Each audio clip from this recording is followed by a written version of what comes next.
Stay tuned for Herbert Marshall as the man called X, transcribed. Screen stars Joan Fontaine and Herbert Marshall will appear in this Sunday's Theater Guild on the Air presentation. It's A.A. Milne's fascinating story, Michael and Mary. Another Sunday night chime favorite is the authentic Tales of the Texas Rangers, starring Joel McCrea. Remember this Sunday night on NBC4, the Theater Guild on the Air, with Herbert Marshall and Joan Fontaine, and Tales of the Texas Rangers with Joel McCrea.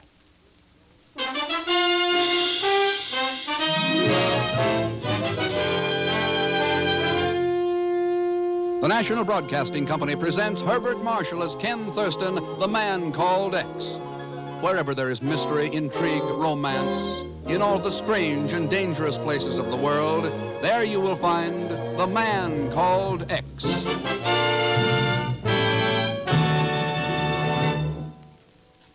It began near the island of Xenephon, off the coast of Greece in the Aegean Sea.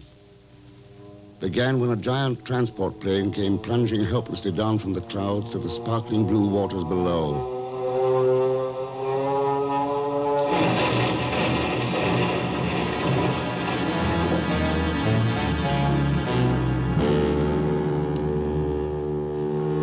One day later, in Athens, Greece, the disaster that hit that plane caused another.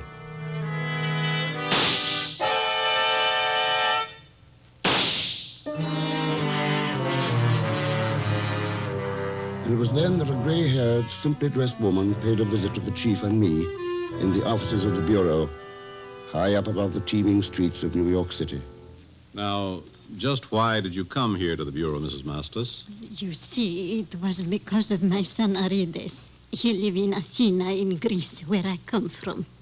Your son is Arides Mastos? Yes, a doctor. Sure. Chief, you remember Dr. Mastos, one of the greatest research men in the world. Worked with us during the war on battle fatigue, war neuroses. Oh, sure, Ken, of course. Come to think of it, I saw his name in the papers just a month or two ago, didn't I? Yeah. He's doing some advanced work on cancer research in Athens. On the track of something, too, according to the article. Yes. My son wrote me letters telling me about some medicine, miracle workers, he called them. The name I have here. Oh, thank you. Mm-hmm. What are they, Ken? Radioactive isotopes, Chief. Isotopes. Miracle workers of science is right. They've been using them as tracers to determine the cause of certain diseases. Chief, radioactive isotopes might hold the clue to curing any number of diseases. Tuberculosis, cancer. Apparently, Dr. Mastos is going to use them in his cancer research. No, Arides will never use them. Oh? You see, my son is dead. Oh, I'm sorry. He was shot to death. Shot? Then that's why you came to us. You want us to find his killer? No, I do not believe in revenge. What is done is done. My son is gone. But his work must live on. And yesterday, I get another letter from a friend in Athens. These things my son wants have never arrived. I see. Go on, please. So I go to the company today. What company, Mrs. Mastos? The Cedar Mercantile Company. Cedar Mercantile Company. They are the ones who were to send these things to Athens, to my son. But the man will not help me, will tell me nothing, only to come here for the government to assist me. You will help, please. You will see that my son's work can continue. I'll promise you this, Mrs. Mastos. Everything your government can possibly do to help is going to be done.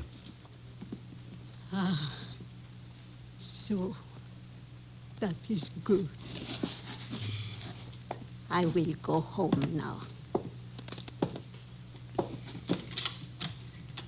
You know, I'm very proud of my son, of his work. Almost as proud as I am of my country. Well, what do you think, Chief? Ken, the Bureau's already got a report on those missing isotopes. Huh? Sure. 100 units were shipped to Athens 60 days ago. They were lost overboard while being transferred to another ship near the island of Xenephon. Xenephon? That's all that lies behind this. An unfortunate accident. I wonder. Hmm? Chief, what do you think 100 units of isotopes would bring on an international black market, say in Eastern Europe? Oh, probably a couple of million dollars. Ken. Chief, I'm paying a visit to the Sador Mercantile Company.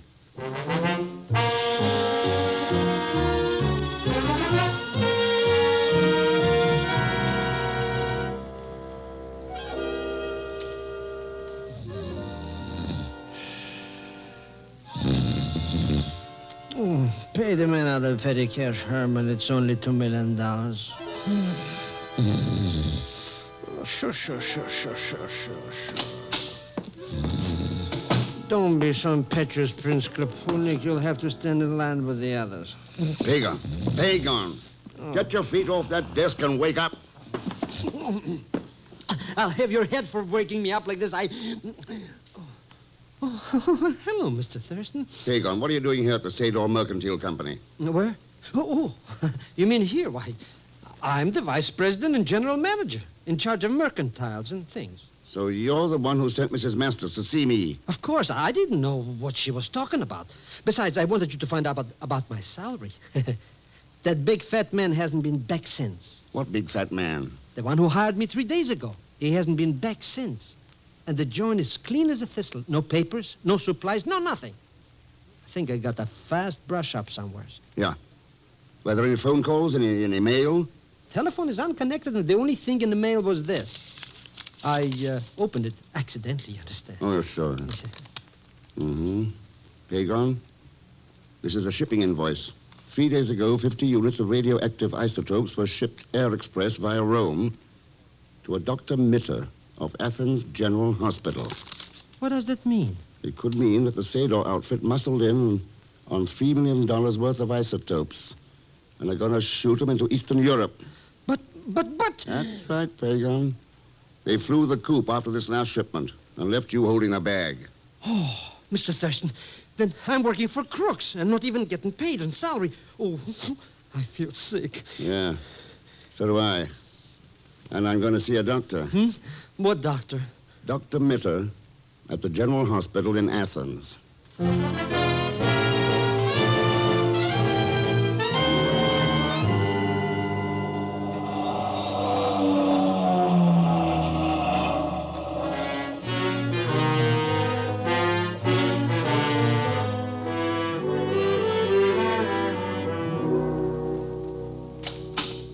Dr. Mitter will see you now, Mr. Thurston. Oh, thanks, nurse.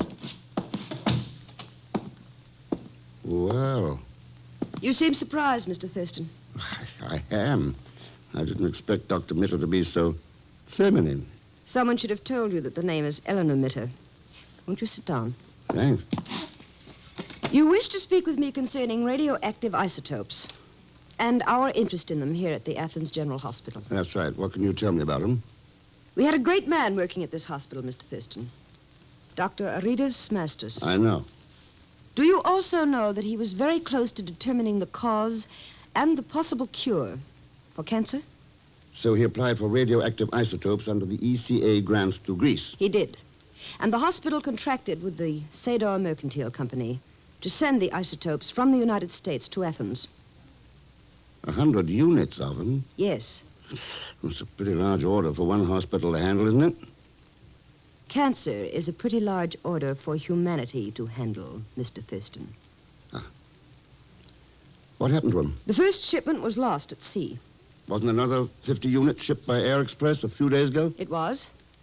But the plane crashed off the island of Xenephon 2 days ago. Oh, Xenephon. That was the scene of the first loss, too, wasn't it? It was. Coincidence? What else could it be? They were both accidents. Yeah.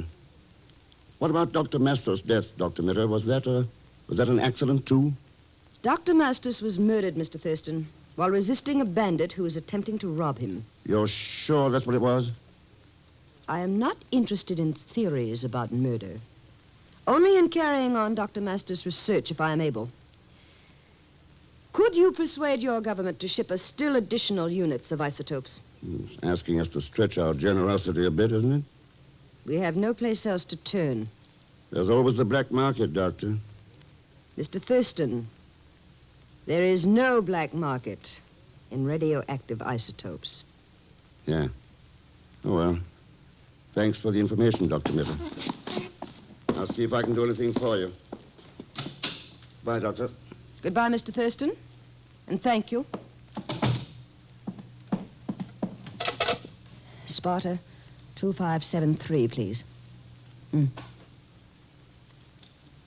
Hello, this is Dr. Mitter. Mr. Ken Thurston was just here. He might possibly be taking the steamer to Xenephon. And it is also possible that Mr. Thurston is the man called X.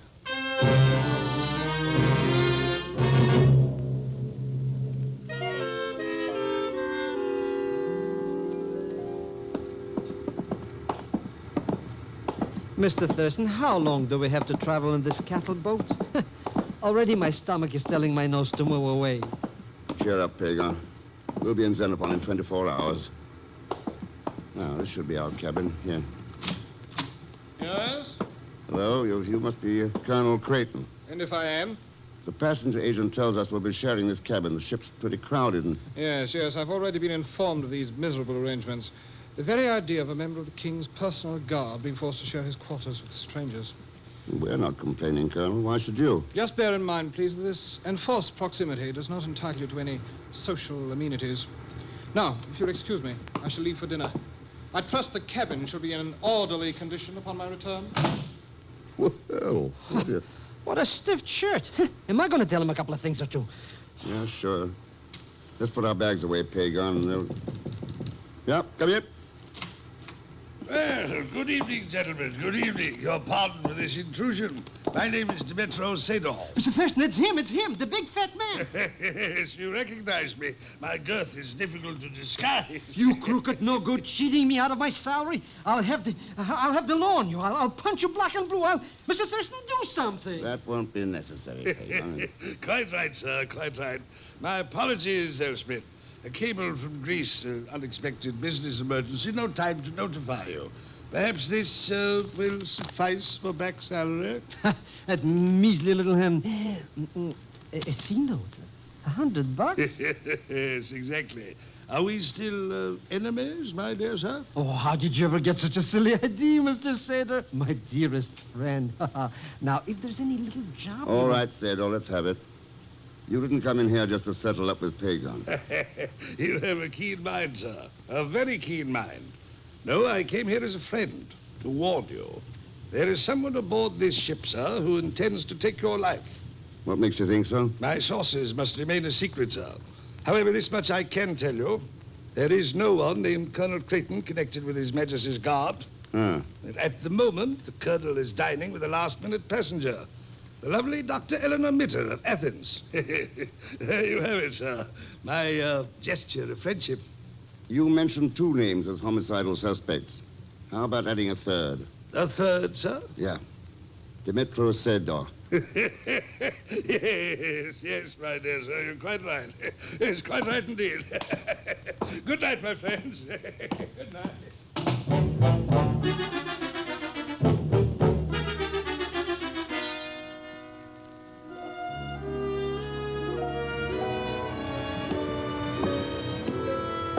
Sharing part of this rail, Dr. Mitter? The deck is free to all passengers, Mr. Thurston. Oh, thank you. Little lonely out here at this hour of night, isn't it? That's why I chose it. I prefer quiet and solitude on the nights before I operate. Operate? That is why I'm traveling to Xenephon. The pilot of the plane carrying the isotopes had his skull fractured in the crash. Oh. Funny thing about that crash, Doctor. Oh? Yeah, I checked on it. The weather was calm and clear. Too bad if the pilot died during the operation and couldn't tell how it happened. There are other things more dangerous to human life than a scalpel in the hands of a trained surgeon, Mr. Thurston. Now, if you will excuse me, I think I'll retire. Good night. Good night, Doctor. Mr. Thurston! We're going to be killed, murdered, even die, maybe. Whoa, well, wait a minute, Pagan. Who's going to commit all this mayhem? The phony Colonel Creighton. That's who. I saw him in the cabin just now cleaning a cannon. Anyway, caliber 88 automatic. He's going to kill us. Whoa.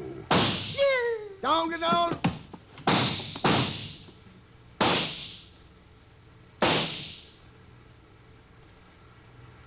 All right, Pagan, dig your nose up out of that deck. Whoever it was is gone in the shadows. Whoever it was, huh? Yeah. Who else could it be but that no-good colonel? Dr. Mitter left in the direction of those shots. Hmm? Look over there now. What do you see? That darkness? Nothing but a big shadow. Mr. Thurston, it's moving. It's coming towards us. Mr. Thurston.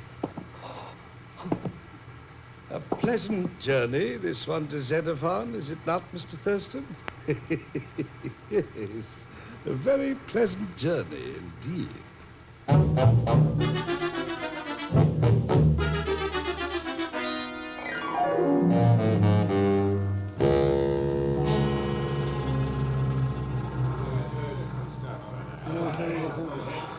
Mr. Thurston, why don't we get off this floating cattle car? Dr. Mitter sneaked ashore. Special priority. She's got an operation coming up. Huh. Maybe if I play sick, too, we can... Mr. Thurston, look out. Somebody's jumping on us. Relax. That's nothing but the shadow of the cargo net swinging overhead. Imagine that. But why do they have to keep swinging that thing over our heads all the time? Couldn't they... Ah, my dear Thurston, viewing the harbor, I see. That's right, Sador. I was wondering where that plane of yours crashed. Oh, yes, unfortunate accident. Notice that mooring buoy in the bay, the ship anchored nearby? That marks the spot. Looks like that boat has diving tackle rigged on it. Your eyes are as keen as your brain, sir. Yes, that is a sponge diving boat. One of my fleet, Mr. Thurston. Oh, so you're in the sponge business, too, eh? Quite right, sir. I find it a dull venture, but quite profitable. As profitable as handling radioactive isotopes on the Eastern European market? You joke, of course, sir. No, I do not think the sponge business would be as profitable, but perhaps far less dangerous. That is my answer, sir. A good one, is it not? Yes, a very good one indeed. What's so good about it? He didn't answer nothing. That's why it's good, Pagan. Huh? Well, anyways, with him and Dr. Mitter out of our way, we got nothing to worry about. Hey, Mr. Thurston, the cargo net stepped right over us. Hey, look! Jump, Pagan, the net's slipping. Jump, man. Jump! Mr. X, those crates fell right where we were standing. Tons of them. Yeah. They couldn't mash us. Flattered and flatjacks, yes, even flatter. What an accident. I wonder if Colonel Creighton had called it that. Huh? Colonel Creighton? What's he got to do with this? I don't know, but he's standing over there beside the donkey engine. Beside the... Mr. Thurston, that engine? Yeah. It handles the cargo net that spilled over our heads.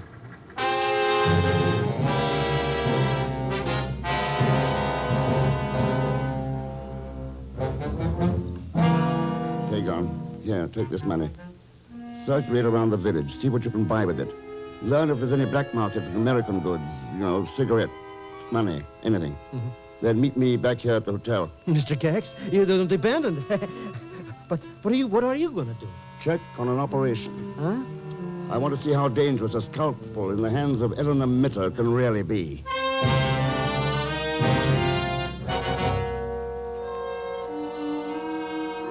So, Ken, you've come to the hospital to check up on me. Not quite, Eleanor. I want to talk to your patient, that pilot, about accidents to cargoes of isotopes. That is, if he's still alive. You talk like a fool. Do you think he deliberately fractured his skull in such an accident merely to make it look legitimate? No, I think the fractured skull was the only accidental thing about that plane crash. I see. And I suppose an unsuccessful operation would mean I deliberately let him die in order to seal his lips. Did he die, Eleanor? The operation was successful. Come. I will take you to see him. I hope this will end these suspicions you have, Ken. This is his room. Come kind of drafty, isn't it? Oh, that stupid nurse left the window open. She knows the patient is vulnerable to pneumonia. Don't bother him. He's not vulnerable to anything. What? He's dead. Ken. It must have been post-operative shock. Or an embolism. Yes. Or that knife sticking out of his chest.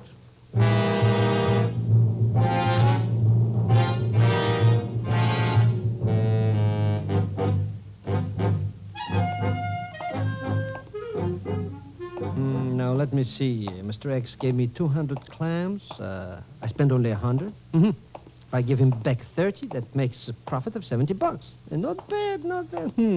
Maybe I better figure out again. See that I don't cheat myself. He gave me 200 simoleons. Good evening, Mr. Zellschmidt. Oh, hello, Colonel Creighton. Nice night, isn't it? Now, let's see. 200 clams. That's right. Colonel Creighton. Your identification is correct, Zellschmidt, despite the darkness of this side street. Have you noticed no one else is around? Yes, well, it was nice seeing you, Colonel. Drop around again sometimes. That knife. Be careful with that knife. I shaved once already today. I'm going to ask you one question, Zellschmidt. If you wish to live, you will answer it correctly. Who is Ken Thurston? Oh, is that all? Well, that's a cinch. He's the... Ooh. No, I can't. Answer, Zellschmidt. Who is he? That knife on my throat. Who is Ken Thurston? He is... Oh, forgive me, Mr. Thurston. He is the man called X.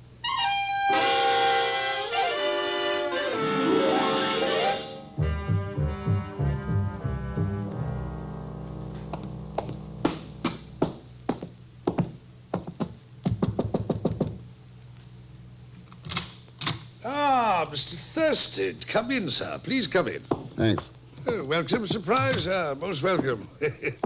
I must confess I expected you to call. Yes, we've got something to talk over. Perhaps we have, sir. Perhaps we have. What subject did you have in mind? Radioactive isotopes. By gad, sir, I admire you. Straight to the point. No beating around the bush for you, eh? Well, what for? We both know you were behind those accidents. Why not admit it? Why not, sir? Why not indeed? The airplane pilot is dead. There are no witnesses here. I don't mind speaking frankly. Good. Then tell me if I've got the record straight. Certainly, sir. You had a two-way purpose behind those accidents, Sador. Bleeding the ECA funds to Greece of some $3 million and seeing that those isotopes ended up in the country you're working for. I said you were a brilliant man, sir. Your deductions are quite sound. Unfortunately, I've succeeded only partially. Both shipments were lost at sea. I found it impossible to recover them. So you see, we've both lost. I have no isotopes. You have no proof of crime. Our little contest ends in a draw. Okay, Sador, that's that. Looks like I go back to Athens. And I, sir, return to my sponge diving business. By the way, if you're not familiar with the process, why not drop around tomorrow? I'll take you aboard one of my boats. You might find it interesting. Maybe I'll take you up on that, Sador. Good night. Good night, sir. Good night. Well, my dear, did you hear it all? You always were a talkative fool, Demetro. Why did you mention the diving? My dear Eleanor. It pleased me to be apparently frank, yet tell him nothing. Now he will leave Xenephon, and we shall have nothing further to worry about. You mean I shall have nothing further to worry about? Huh? Does that mean I have? Don't be foolish, my dear. What could it possibly be? Just this, Demetro. Just this.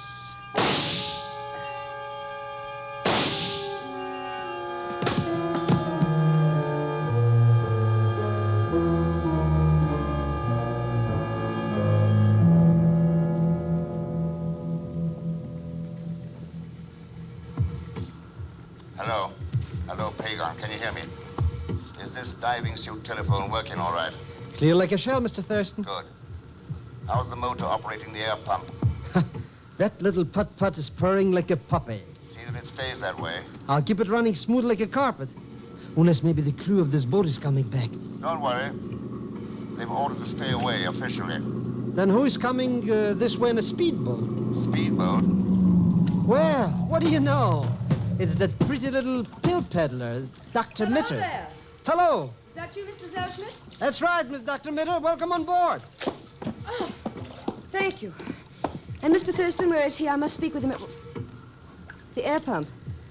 The diving equipment is working. Sure. We're learning how to be spongers. Aren't we, Mr. Thurston? Oh, I see. The diving rig phone is working. Let me have it. Dr. Mitter, you got a gun. You... Mr. Thurston. My hand is over the transmitter. He cannot hear you, nor could he hear the sound of shots. Oh. Move Shots. backward quickly and stay there. Ken? Ken, do you hear me? Eleanor, what are you doing aboard? I followed you from your hotel, Ken. I have important news. Oh? You were right. Those accidents to the isotopes were planned. Demetrio Sador was behind it. He... But if you are diving out here, you know his plan. Yeah, that's right, Eleanor.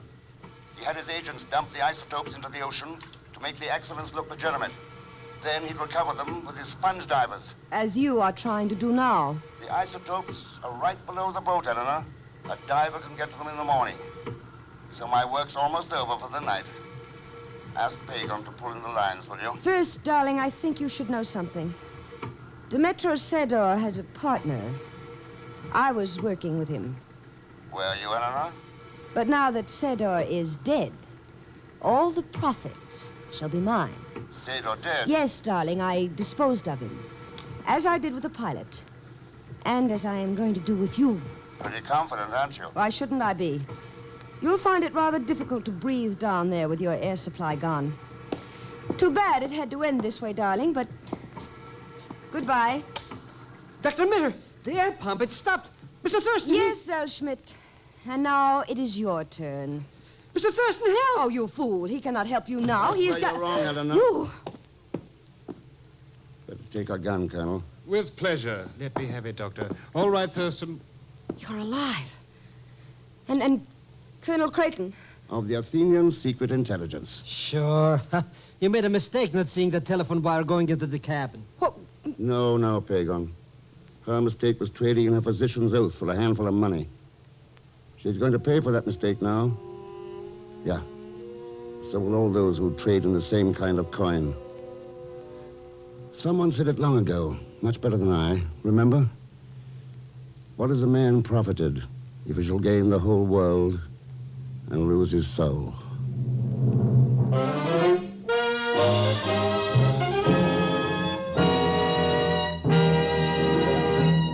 And now here is our star, Mr. Herbert Marshall. Thanks for being with us. Next week, we've planned a low-key mystery for you. With a twist at the finish I think you'll find interesting and kind of startling. As usual, Leon Belasco will be along as Pagon Zellschmidt. So join us, won't you, when next I return as the man called X. Good night.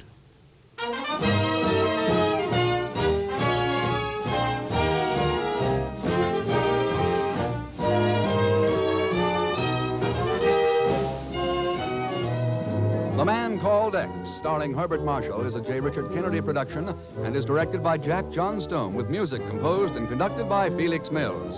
Tonight's transcribed story was written by Sidney Marshall. Heard in tonight's cast were Will Wright as the chief, Alan Reed as Demetrio Sador, Joan Banks as Dr. Mitter, Dan O'Hurley as Colonel Creighton, and Peggy Weber as Mrs. Mastos. All characters and incidents used are fictitious. Any resemblance to actual persons or incidents is purely coincidental. And so until next week, same time, same station, this is Jack Latham saying good night for The Man Called X.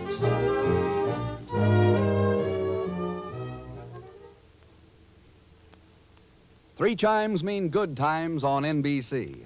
Sunday afternoon chimes mean mystery and action on NBC. Mike Waring, better known as the Falcon, lends his debonair touch to the solution of another mystery, followed by that polite, diplomatic, and very deadly detective, the Saint. After the Saint, the big guy steps into mystery and danger, and your Sunday afternoon of mystery concludes with that new private eye, Charlie Wilde.